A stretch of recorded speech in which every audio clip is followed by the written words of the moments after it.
Hello guys! Welcome back to my channel. Maraming salamat po sa lahat ng mga nandito ngayon na nakasuporta sa aking premiere. So, magmamatakaw po lang ang Inday kaya nakaisip gumawa ng kalamay na malagkit. So, bago po ang lahat, intro po muna tayo.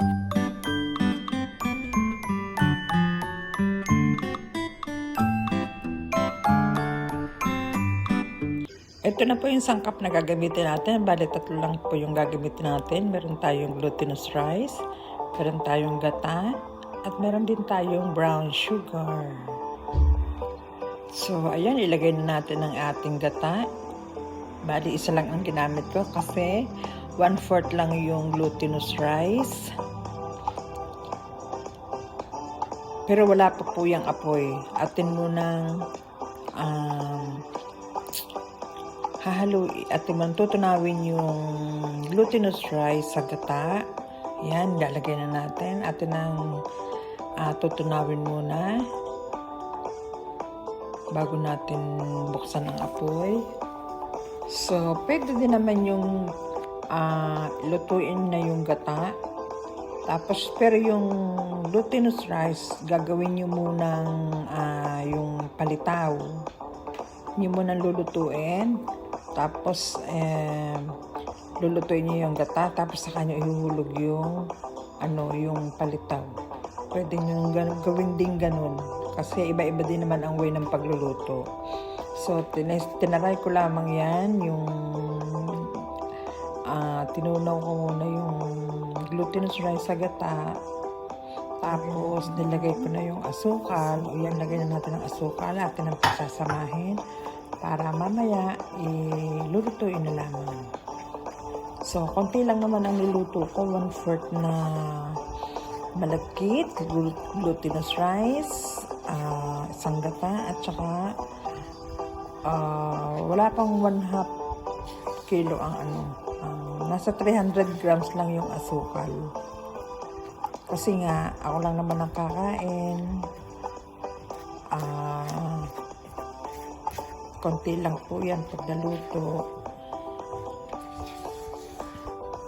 So, ayan, haluin lang natin ang haluin para mag-mix.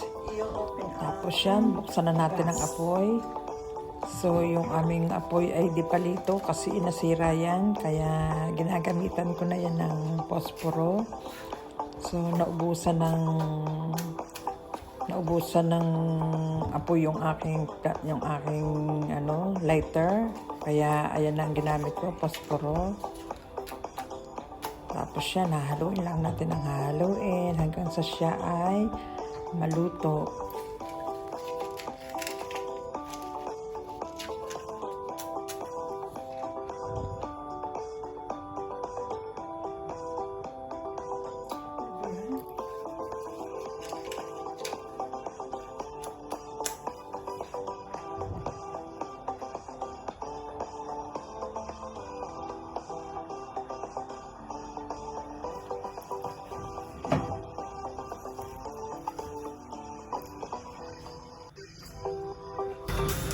Saka natin siya haluin ng haluin hanggang sa maluto.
Yan, tikman na natin. Atin nang i-testing kung sadyang masarap. Oh, masarap nga. Kasi mahilig talaga ako sa malagkit.